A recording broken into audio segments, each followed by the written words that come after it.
ரீசெண்டா நிறைய பேஷண்ட்ஸ் அம்மை போட்டுட்டு நம்ம கிட்ட கன்சல்டிங் வராங்க. இந்த மாதிரி அம்மை போட்டா என்னென்ன பண்ணணும், என்னென்ன பண்ணக்கூடாதுன்றதுக்குன்னு ஒரு சில டிப்ஸ் பார்க்கலாம். Hello all, I'm doctor Aswitha, consultant dermatologist from இமேம் ஸ்பெஷாலிட்டி ஹாஸ்பிட்டல்ஸ், நாமக்கல். அம்மை போட்டிருக்கு அப்படின்னா உங்களை நீங்களே தனிமைப்படுத்திக்கோங்க.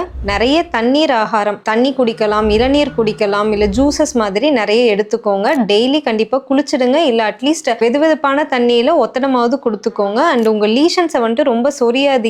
அது ஈஸியாக வந்துட்டு இன்னொருத்தருக்கு ஸ்ப்ரெட் ஆகிறதுக்கு சான்சஸ் இருக்கு. And hot and spicy foods, ரொம்ப ஆயில் ஃப்ரைட் ஃபுட்ஸ் அதெல்லாம் எடுத்துக்காதீங்க. மஞ்சள், வேப்பிலை இதெல்லாம் வந்துட்டு ரொம்ப காலமாக அரைச்சு அம்மை வந்துச்சுன்னா எல்லாரும் போடுவாங்க. பட் அதனால எந்த யூஸ்மே இல்லை. நீங்கள் மஞ்சள், வேப்பிலை அந்த மாதிரிலாம் அரைச்சு போடுறீங்க அப்படின்னா உங்களோட ஸ்கின் வந்துட்டு இன்னும் ரியாக்ட் ஆகிட்டு ரொம்ப இரிட்டேட் ஆகி கான்டாக்ட் டெர்மடைட்டிஸ் வருமே தவிர அதனால உங்களுக்கு எந்த யூஸ்மே கிடையாது. நீங்கள் டாக்டரை கன்சல்ட் பண்ணிட்டு அவங்க கொடுக்குற ப்ரிஸ்கிரிப்ஷனை கரெக்டாக ஃபாலோ பண்ணிங்கனாலே கண்டிப்பாக 1 to 2 வீக்ஸில் உங்களுக்கு கம்ப்ளீட்டாக சரியாயிடும்.